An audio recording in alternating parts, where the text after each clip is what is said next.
on 20 on ID. A Soviet immigrant pursuing the American dream, clearing his land to build a home. And the neighbor, he says, standing in his way. Stop cutting trees. Then... What's going on there? Well, the neighbor assaulted me and I shot him. Was he acting in self-defense? He acted like a gangster, like a tough guy, like a mafioso. Or was he just out for revenge? Vilken saw himself as a sort of modern-day Dirty Harry. Go ahead. Make my day. Who is this guy? This man who murdered my father? Plus, the prominent surgeon who was a hero. Will care for you just as I care for my own family. Everywhere but home. You're out of your mother mind. He slapped me, he pushed me, he grabbed my hair. Behind closed doors, turning from brutal to bizarre. I think we put a gun to our head to get attention. Look at my face. You see a man driven to insanity. What lies beneath? Welcome to 2020 on ID. I'm John Quinones. It can happen in an instant. Someone snaps with tragic, even deadly consequences. And in the aftermath comes the realization that a hidden rage was simmering just beneath the surface. You're about to see two stories of people whose outward appearance masked a dark and dangerous side.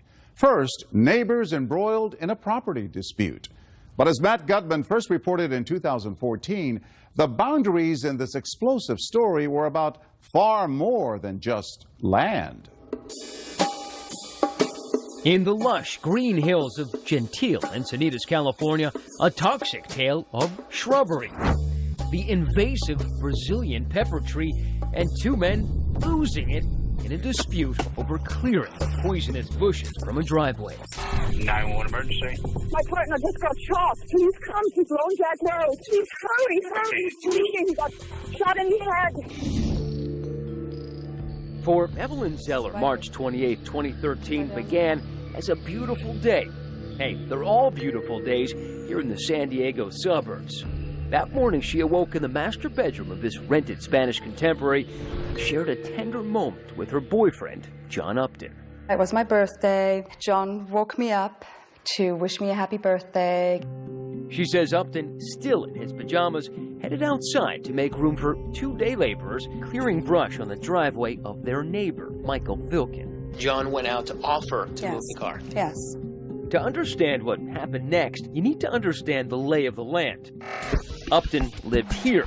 Vilken owned the adjacent, undeveloped 2.6-acre lot, including this narrow strip, his future driveway.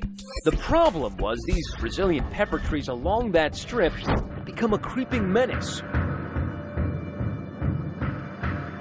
choking off access, and Vilken needed them gone. On this morning, Upton's Mercedes SUV is parked beside the trees on Vilken's land. He wanted to move the car to give them more space to trim the trees. Just a couple of minutes later, Evelyn gets up to follow him outside. I had set foot on the first step right there as I heard the shots. Using this massive .44 Magnum revolver, Vilken shoots 56-year-old John Upton once in the midsection, followed several seconds later by a second shot to the head, execution style. So I look up the path and I see John lying on the path. And you instantly knew that he was dead? I felt he was dead. And suddenly I hear Vilken go, "Don't get any closer." And he has the gun pointed at my chest. He had a crazy dude. He's got a gun. Oh my God.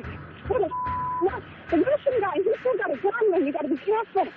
None of it makes sense. Cold-blooded murders just don't happen around here in sunny Encinitas, and neither of these men were magnets for trouble. Certainly not the diminutive, cerebral, and hard-working Michael Vilken. It was just a shock to imagine that Michael was the one to do that. The neighbors were aghast. Yeah, I talked to him all the time. He was friendly to us. He let us park on his lot. Tamara Vilken, Michael Vilken's wife and companion for the past 30 years, stands by her man. Michael has beautiful heart, and other people saying that to me. It's not me saying that. They were God-fearing immigrants who fled the former communist Soviet Georgia to chase their American dream.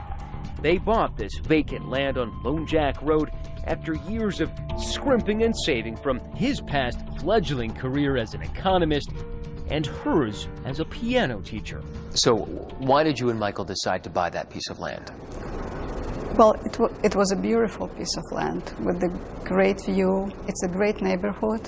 And Michael wanted his whole life to give me a present. And that was his present to me. Did he have any hopes or dreams for that land? Yes, we wanted to build the house over there and probably retire.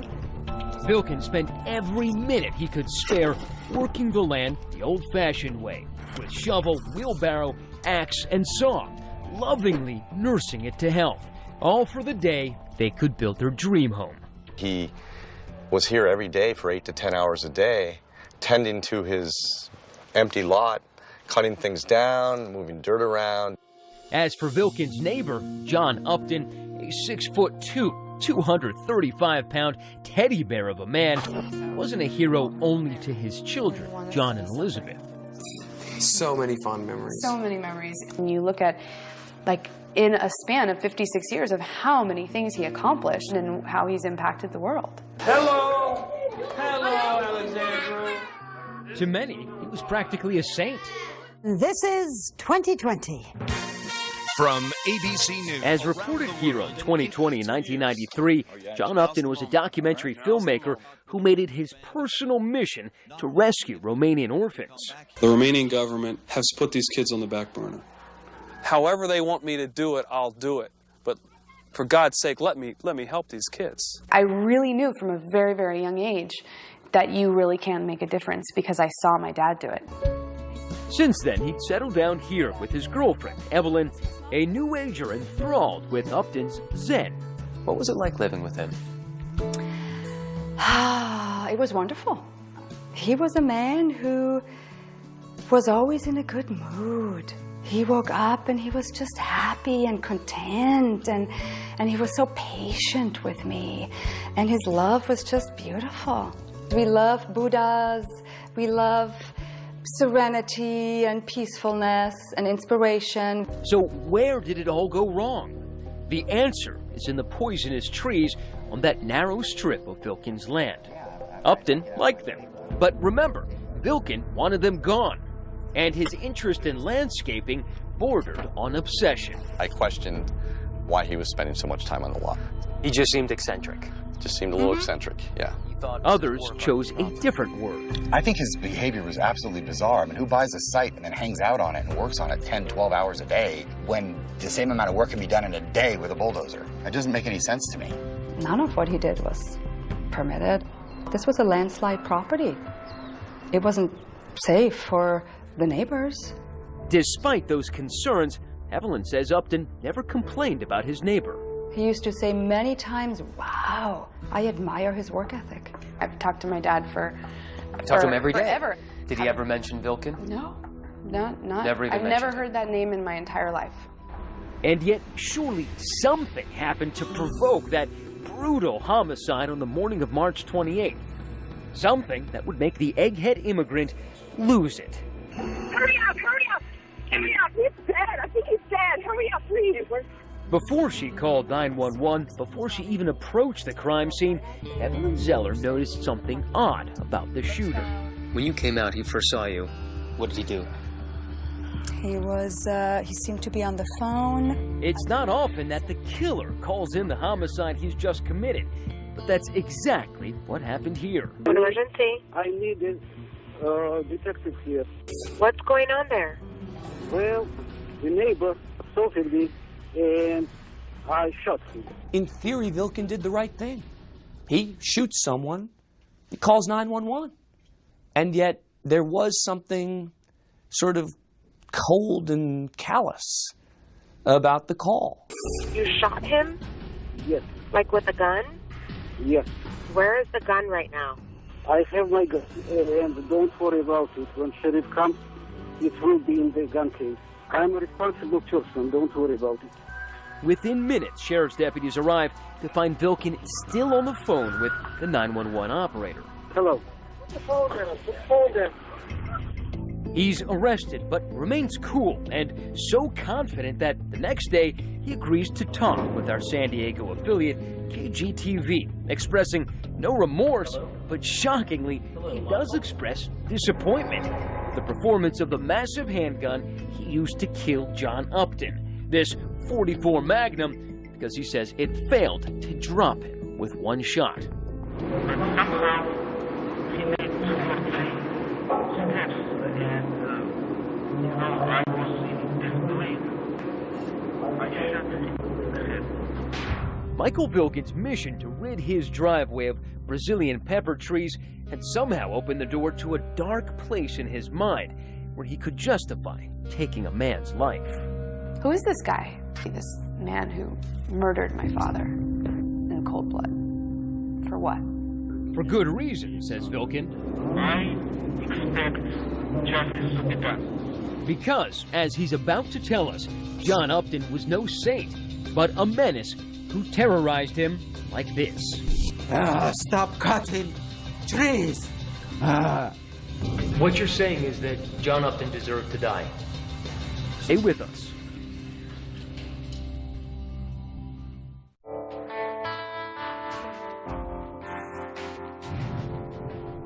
One year after blowing away his neighbor with a cannon of a handgun, Michael Vilken is on trial.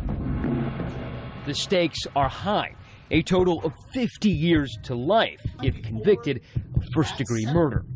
But Vilken is unfazed. He's confident that this was no murder, but an act of self-defense. This case was justified. Self-defense. Mr. Vilken protected his life and shot John Upton. You have to wonder whether Vilken saw himself as this sort of modern-day Dirty Harry, out there to protect himself against the bad guy in defense of a principle. Go ahead. Make my day. He told me, you are a fanatic. The way he looked at me would fry a hamburger. Mr. Vilken loved owning that piece of land. The defense strategy was to put the victim on trial. According to Vilken, his neighbor, John Upton, seen as a saint for his selfless work rescuing abused orphans in Romania, had a volcanic temper which had been erupting on Vilken with increasing ferocity as Vilken pursued his assault on those trees. The heart of the defense here was that Upton was a threat to Vilken, that he wasn't just this lovable, friendly guy, but he was an angry, aggressive guy who came after Vilken. The body language was, don't cut the trees here. When he was talking to me angrily, it was like, But what could have transformed Upton from a global do-gooder to the ogre next door? Remember, he didn't even own his home. He was just renting there. The trees were on Vilken's property, and he had every right to cut them down. As he's standing on this man's own land. The issue is that, for Upton, these Brazilian pepper trees weren't just pretty. They provided him and his girlfriend, Evelyn Zeller, with precious privacy. Well, he took privacy away. It was just like, wow, do you really need to cut these trees down too? I mean, you'll see how it looks. Rising in the witness stand, Vilken demonstrates how Upton would get in his face. Stop cutting trees! Do you solemnly state... And Vilken had a powerful witness to attest to this ugly aspect of John Upton's character. I would say John Upton was a bully, a dominant, controlling kind of guy who liked to get in people's business. Did he get in your business? Yes, he did. Dwayne Byram is the ex-husband of Upton's girlfriend, Evelyn Zeller. When I was dropping off my kids, he'd get in my face. Get back to your car, back to the driveway. You have no right to come to my house. Byram says the verbal abuse was withering and unprovoked. He said, you're get the off my property. I believe John Upton had a dark side. And so when you hear Michael Vilken talking about being physically intimidated frequently by John Upton, you're saying that's within the realm of reason? Yes, absolutely. Please have a seat as a witness. A sheriff's deputy testified that exactly 1 week before the homicide, Vilken called for help because Upton's vehicle was parked on Vilken's driveway, where he wanted to work. Mr. Upton got pretty angry and began pointing at Mr. Vilkin and said, "Don't come any closer to me," something similar to that. In fact, Vilkin made several calls to the sheriff's department for help in dealing with John Upton, but profanity is not against the law, and Upton made no specific threats, so there was nothing the authorities could do. He did not threaten to break my neck. He did not threaten to break my legs, but I'm afraid of him. Afraid, but not deterred. Vilkin stood his ground, continuing to cut away at those trees, while also purchasing that fateful .44 Magnum and warning the Uptons to steer clear. I nailed a sign. The sign said, "No parking on the 30-feet road." But was Vilkin secretly plotting something sinister? 2 day laborers whose faces we're not permitted to photograph testify that on the morning Vilkin went ballistic, they saw him carrying this gun case when he instructed them to remove the Brazilian pepper trees on the driveway where Upton's car was parked. He told you to, if someone came out, don't worry about getting involved. He would take care of it, correct? Yes. Yes, that's right. He was told basically, don't get involved in anything. Mr. Vilkin indicated that if somebody comes out, he had a gun for them. Vilkin then retreats a little way up the driveway to a partially obscured vantage point along the fence. Now, someone might suggest that you were lying in wait. If I wanted to wait for him, I would not cut bushes. I would grow the bushes, and with a rifle, I would wait in the bushes. And sure enough, within minutes, Upton emerges from his home. And he told you he was going to move his car, correct? I see it. Yes, that's right. I was just afraid to go to work there. Okay. Afraid of? Of John Upton. I was just very concerned that he might do something very dangerous. I took the gun out of the gun case and stuck it in the waistband. Why did you do that? I was getting ready for eventual confrontation. The prosecution had already put on a parade of witnesses to show premeditation. Sheriff's deputies turned Vilkin's claim of self-defense against him, saying he contacted them 5 times with questions about his right to carry a gun and stand his ground on his land. He was asking when it was legally justified to carry a firearm on his property and when he was justified in using it. I do. Ironically, no witness may have been more damaging to the defense than Vilkin himself. Detached, showing zero empathy for his victim, he coolly recounts the morning of March 28th. John Upton came out of his house and bullied him for the last time. When he was about 10 feet away, I saw a pistol in his right hand. It was like 1 second, and I pulled out my revolver and shot him. But in fact, there was no pistol in Upton's hand, just a BlackBerry. As a practical matter, in a case where you're claiming self-defense, with these facts, Vilkin almost had to testify. And yet, he was a pretty terrible witness. He calls the police. Vilkin's attorney, Richard Burkon, argues it was self-defense. Remember, Vilkin did not run. He stayed and called 911 himself. He could have planned this in such a way that he could have been on a plane to Russia before anybody showed up. But he stood there and he stuck around because he believes and he knows he did what he had to do. As the trial winds down, tomorrow Vilkin's faith in her husband and God remain unshakable. And I think everything is in God's hands, right now, whatever he decides. She waits for justice in the sweltering heat of this lonely parking lot outside the jail. And he stood there before the angel. And as she reads the Bible, we visit with the man who thought he could skip that part about thou shalt not kill. Mr. Vilkin, hello. Hello. Are you hopeful? I'm always hopeful. But would the jury see a man just trying to stand his ground or a stone-cold killer? Has the jury reached verdicts? Yes, we have, Your Honor. Stay with us.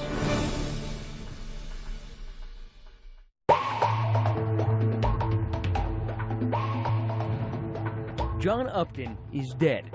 It has been 18 months since his family tearfully buried him.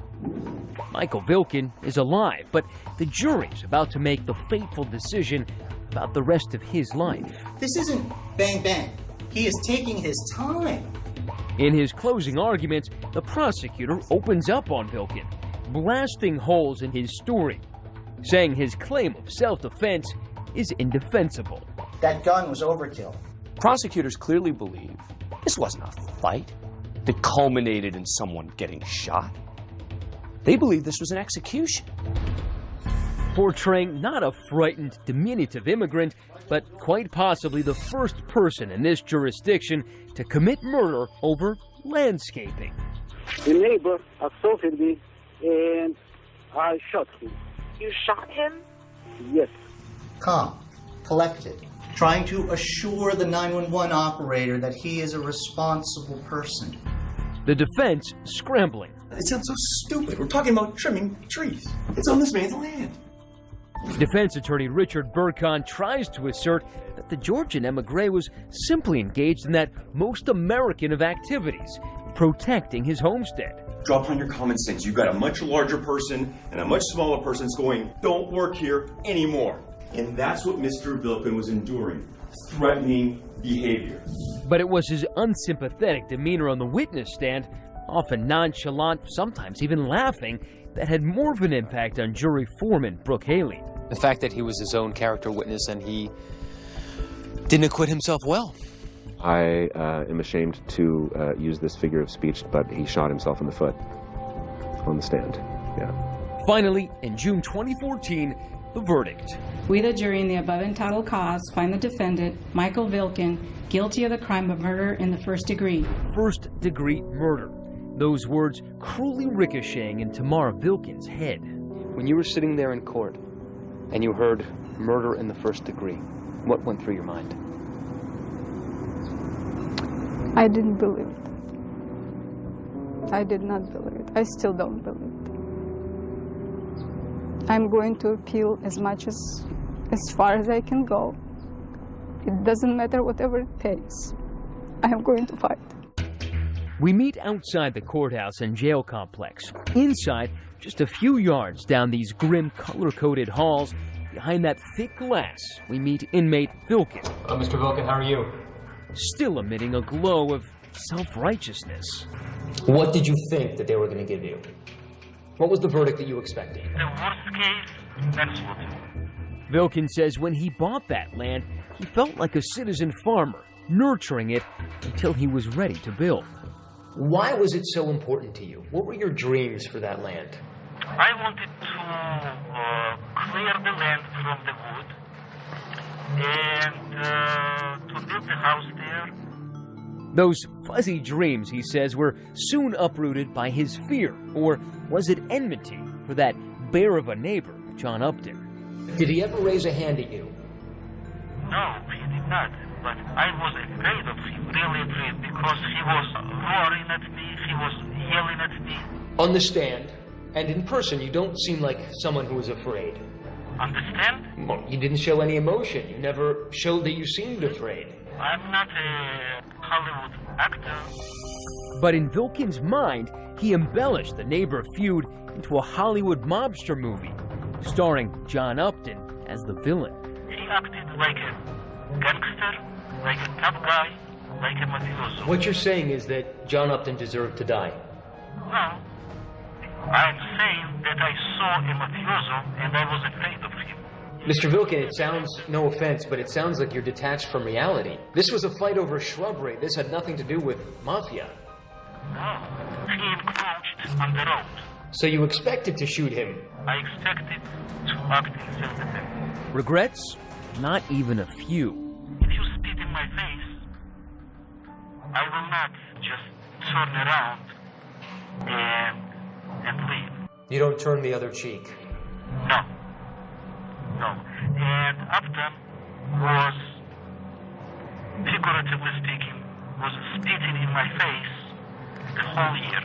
But probe beneath all that bravado, and it's clear Vilkin knows he shattered the person he loves most. Do you feel badly for your wife? For Tamara? Yes. Yes, of course. Because you know that this has destroyed her. She loves you more than anything in the world. I know. When you think of your dream plot of land, what do you think of it now? I wish we never bought it. Why do you wish you never bought it? Because it brought nothing but pain to us. Vilken, his beard whiter now after 18 months in jail, tells me he'll appeal, saying his lawyer was incompetent. And he's got a handwritten note that he wants us to read, listing his complaints. Defense counsel did not explain to the jury the effects of provocation. I was sitting there like a hostage while my defense counsel was blowing hot air. But as we wrap the interview, this convicted killer, who at times smiled like a kindly uncle, patiently answering all of my questions without a hint of anger or remorse, leaves me with one final chilling thought. Are you hopeful? I'm always hopeful. Unless I see a pistol in your hand. Then you shoot me. Then I will shoot you in 1 second. Our time is over. Vilken turns and walks to the guard station, cheerfully nodding to his jailers. Outside, his victim's daughter still struggling to come to terms with her loss. I can't believe that it really happened. I wake up and I feel like, okay, when is this movie gonna end? And all for what? For nothing. That's the worst part. 2 years after the murder of John Upton, the vacant lot at 2902 Lone Jack Road sits abandoned. And though the owner and his neighbor are long gone, those Brazilian pepper trees will soon grow back. Their strangling vines and poisonous fruit, a testament to the toxic obsession that pushed one man over the edge. John Upton's father and children later filed wrongful death civil lawsuits against Michael Vilken. Vilken has denied the allegations. Up next, a famous surgeon basking in the public eye. The Brown Hand Center will care for you just as I care for my own family. But when the spotlight is off, I think we put a gun to our head to get attention. He's gone nuts. We're probably going to have to restrain him further. Stay with us.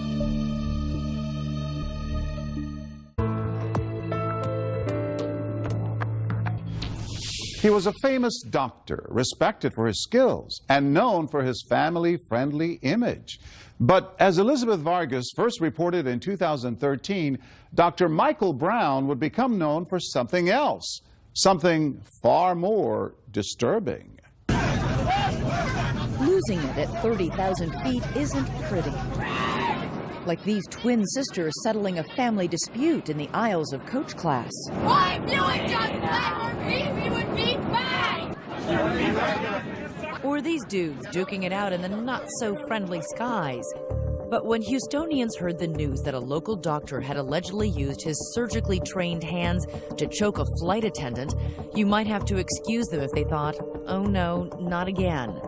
You see, this isn't just any doctor. His name is Michael Brown. Guys, no pictures. It's ridiculous. And in recent years, he's had more appointments in courtrooms than operating rooms. I personally believe that he never sees himself as anything but a victim, and that he feels anyone that disagrees with him must be punished. And I think he's a very angry man. At one time, Michael Brown was one of America's leading hand surgeons, an innovator in a treatment for carpal tunnel syndrome with a taste for finer things. For the doctor, that meant a life of Texas excess and exes.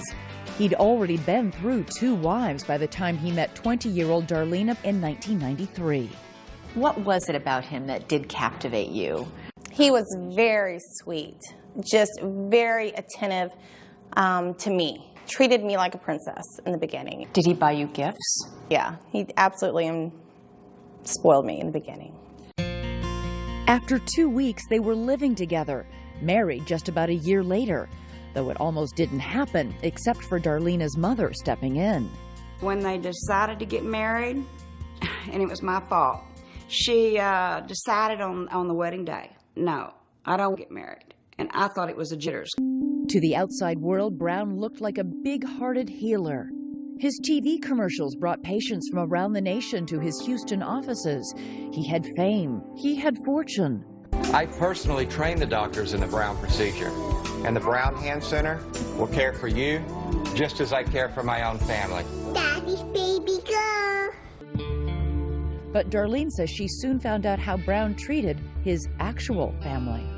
He used to be very, very sweet, very attentive to my needs, just abnormally sweet to me at all times. And then we get married and things changed. It was on the honeymoon that you saw the first example of Mike and his temper? We fought the entire time. We went to Maui, which is supposed to be, and it is gorgeous. However, we fought every single day. Back home, Darlena says her husband's volcanic temper often erupted when she would go out clubbing with her girlfriends, suspecting she was cheating, especially when he drank. Add to that volatile mix the doctor's beloved gun collection. Darlena was frightened, and after an early separation, she says things only got worse. What happened when you moved back in? That's when the abuse started. He slapped me, he pushed me, he grabbed my hair, hit my head up against the wall. Why did you stay in that house? He mentally brainwashed me. If I told him that I was going to leave, he'd threaten me. He would talk down to her. She was good. She never did anything right. She couldn't cook. I've been over there when why'd you fix this? This tastes like slop. You keep doing that person, you're belittling them. And it's abuse. I didn't think anybody would believe me because he's the one that had all the money. He's the one that had all the power. They're in love. They feel like they can change the person, and the abuser makes the woman feel like it's her fault. And if you feel guilty and you feel vulnerable and you feel like it's something you've done, then there is this fear about leaving. By the year 2000, Darlena and Dr. Brown were still a couple with one baby and another on the way. Darlena figured that being pregnant, she'd get a break from her husband's scalding rage. She figured wrong. So what happened toward the end of your pregnancy, the incident that finally blew the lid off? I'm watching a show on TV at about 10 o'clock, and here he comes into the door. Mike comes in, and he immediately starts yelling that I don't love him. And I go into the kitchen, and I grab the phone, like I always did, to call my mom. And he grabs the phone from me and starts beating me over the head with the phone. She claims he grabbed her by the hair, dragged her into the bedroom. We had a 4-poster bed, and I saw the bedpost on the floor, and I'm like, oh no, this is going to be bad. And I was so used to it, though. Really? Yeah, I was used to it, which is just crazy. But the next thing I know, I'm on the ground, and he's sitting on my stomach, being 7 months pregnant, telling me that I am effing not going to have that baby. He took the bedpost and was just beating me over the back with the bedpost. She managed to escape, but says he now started shooting one of those guns. Luckily, he missed. She was able to call 911. I can't even open my right eye. I'm bleeding. I'm 7 months pregnant. Her face was all swollen. Her mouth was huge, and we'd beat on her on her head. They had the long bedposts that are on their bed. Had this huge bedpost mark. I'm sorry. All the way down her back. Soon after, Dr. Brown was arrested. This is police video right after Dr. Brown was taken into custody. He's gone nuts. We're probably going to have to restrain him further. Smashing his head against the squad car window. The very last abuse that he did on me, it made it totally public. It was in the news, and I was in the hospital for 3 days. And at that time, I felt that, you know what, everybody knows about it. This is my way out. Brown was charged with assault, and Darlena filed for divorce. As the separate proceedings worked their way through the courts, evidence turned up showing Dr. Brown's alleged behavior going from the belligerent to the bizarre. I think we put a gun to our head to get attention. Maybe a little bit, but we know it's futile. That's Dr. Brown, recorded on his own video camera in 2001. Why is he holding a gun to his own head? He claimed he was simply working on a Hollywood script. people that do commit suicide, they don't do it to hurt people or because they want to do it or because they're cowards. They do it because they are being tortured during agony. And that's the only way to stop the pain. But Darlena doesn't buy it. She says it's evidence of a man on the edge. So that scene we see on this videotape was actually what you were seeing on a pretty regular basis inside this house? This, Yes. the prominent Houston doctor, was Yes. what he was really doing behind closed doors? Yes. Pretty scary. Dr. Brown claims he acted in self-defense the night he was arrested, but the jury doesn't believe him. Darlena won a $3 million divorce settlement. He can't hurt me this time because everybody knows. I think if you had to describe Mike in one word, it would probably be misunderstood. Brown's lawyer is Brian Weiss. It was his continuing bad choice in women, particularly a profile, if you will, of the same woman who would repeatedly show up in his life, somebody looking to get paid, somebody who viewed Mike as an ATM. Though he turned down our request for an interview, Dr. Brown did speak in this deposition. Darlena lied on the witness stand.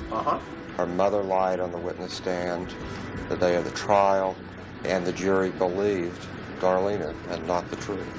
Ultimately, he pleaded no contest to aggravated assault charges in exchange for 10 years probation and set off to resume his life. But the doctor's inner demons would not be silenced. There would soon be a new wife, new accusations, more sensational headlines, and another judgment day in court. He went to rage and he grabbed her. He was a dangerous man, and I wanted him to be held accountable for what he did this time. Look at my face. You see a man driven to insanity. Stay with us.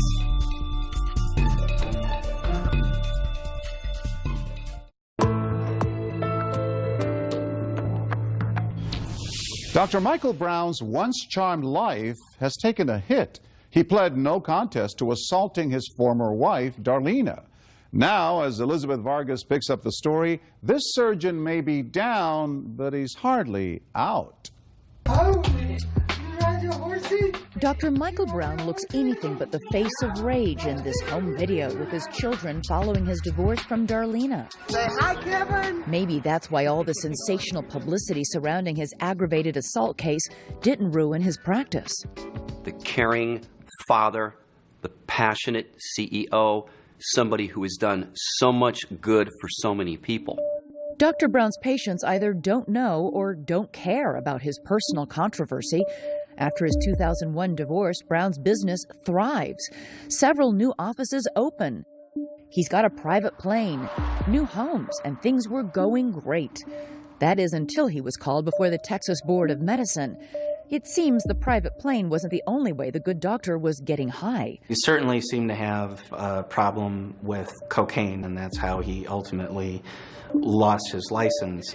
Even though his license was revoked, Brown continued to live a charmed life. Hi, baby. Got me a king throne chair. There was a beautiful new wife, Rachel, and a new family and more children. And a bunch of kiddos. Dr. Brown polished his image, distributing these photos from a self-published book, showcasing swanky parties, social events with luminaries like President Bush.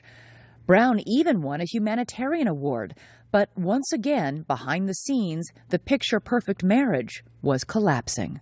It sounds like there's an aspect of his personality that is all about control and him just being able to, in spite of everything that he has to lose, express himself in whatever way he wants to.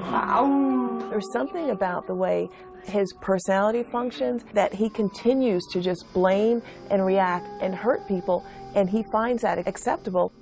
You're out of your mind. They did not.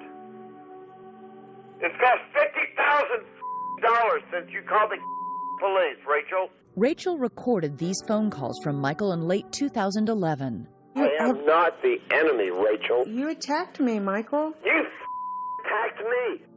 Rachel, who declined to do an interview with 2020, wanted proof that Dr. Brown was out of control. Will you ask yourself that? You stupid. Those recordings became evidence after Rachel accused Brown of twisting her arm as if he meant to break it. Prosecutors charged him with felony assault. He's a repeat offender, and I think, and thought he was a dangerous man, and I wanted him to be held accountable for what he did this time. The trial of a prominent former hand surgeon is about to get underway. The case hits the local news, and Rachel takes the stand to tell her story. Reached back. When he threw it at me, I moved my head. I'm really proud of Rachel Brown. She stood up to him, she testified, and she told the jury what he did to her. But her testimony isn't convincing, and Dr. Brown's lawyers call her a money-grubbing gold digger. It was all about money. I think that's what happened in his previous divorce case. It was all about money. Any troubles that he's had can be traced to that. A jury has found a former surgeon not guilty of attacking his wife. In the end, the jury doesn't believe Rachel, and Dr. Brown is acquitted. I think everybody knows who Dr. Brown is. Very well-known hand surgeon. But you can't judge a case on who he is, what he has, what else. But I just feel like there was not enough concrete evidence to convict him. You can't worry about any prior cases. Triumphant in court, Brown's lawyers cut off his electronic monitor for the cameras. The judge has authorized me to cut it off. And the doctor was free once again to go about his business. I'm just relieved and want to take care of my kids and get on with my life. It seemed the doctor had vanquished all of his enemies, except perhaps himself. Fast forward to that flight from London, Dr. Brown allegedly wanted his dinner before the crew was ready. The crew claims that led to a shouting match, which ended with Brown grabbing and finally choking flight attendants, resulting in his arrest. Dr. Brown's attorney claims his client doesn't recall